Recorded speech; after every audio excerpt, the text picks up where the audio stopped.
Michael Kopech with a very strong start on Sunday. I kind of touched on it in my game breakdown from the White Sox and Angels tie on Sunday. I really think Michael's a guy who kind of showed up, you know, was kind of worried about maybe, you know, some lingering injury issues. I think that's always the worry when it comes to Michael Kopech.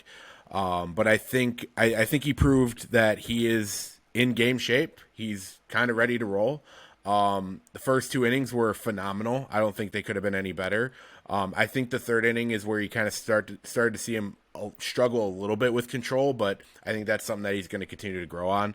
And I think it was very, very promising first start for Michael Kopech. His slider was rolling. His fastball was rising. His fastball had movement on it. He was attacking the corners. He was painting the corners, which is something that Michael's had struggles with in the past. He's kind of thrown quite a few hangers in the past. But if we're kind of talking about the flip side of, like, you know, not getting too low on Dylan Cease, I have a hard time not getting too high on Michael Kopech. I'm really bullish on number 34 heading into the season, and I think he's poised to have a really good season, and I think his slider is going to be a big reason for that. Yeah, I mean, this entire year, or this entire podcast is all about spring training, overreactions, underreactions for the year so far.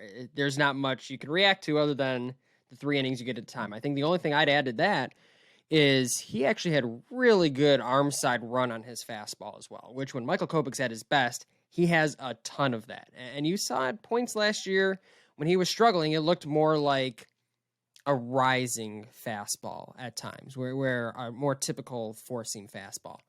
He had more of that arm side run again. And if he's bringing that back, and you can see that part of his live arm, that's another reason to be positive. I mean, throw out the results. They are what they are. When you're looking at what was actually done that day, that's another positive data, everything you said there, Duke. Yeah, I think that last year Michael Kopech really only had a couple of starts where he really looked like himself, like, you know, the arm side run, for example, being one indicator. There was the start against the Yankees where he took a perfect game into the 5th or 6th on Saturday Night Baseball, and there was one against the Dodgers, I think, at home, where he also got another win. It was like 5 or 6 shutout innings, something like that.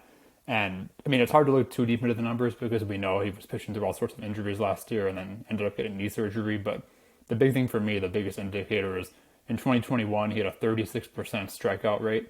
And in 2022, it dropped to 21%. I mean, that's, you know, obviously a gigantic drop. Part of that, of course, he was a full-time starting pitcher in 22 versus only part-time / long reliever in 21.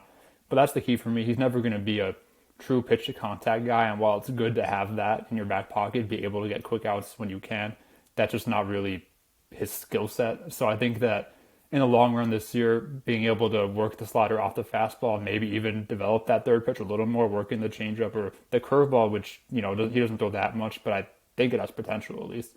That'll be the key, because if he can miss bats, then and of course if he can stay healthy, then he'll be the Michael Kopech that we've seen flashes of, and it's all about just putting it together.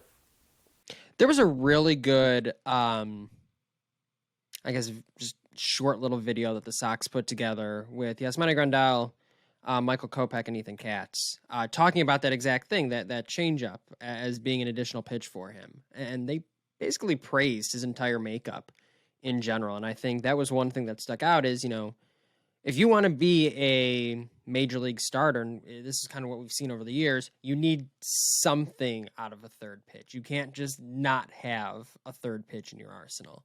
And for Kopech, that might be the changeup, or it might be working off both the curveball and the slider. I'd be very curious to see what that changeup looks like, mostly because we listened to a video where they seem to have rave reviews for it.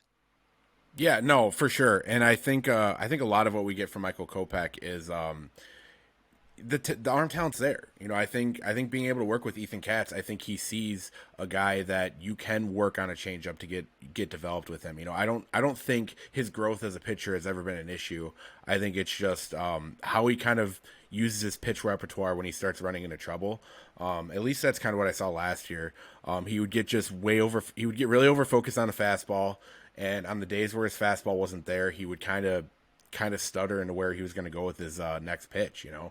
And I think that's where he ran into a lot of issues. But on the flip side of that, I think you saw a lot of starts last season where you really got a good taste of what Michael Kopech can show you throughout the course of an entire season.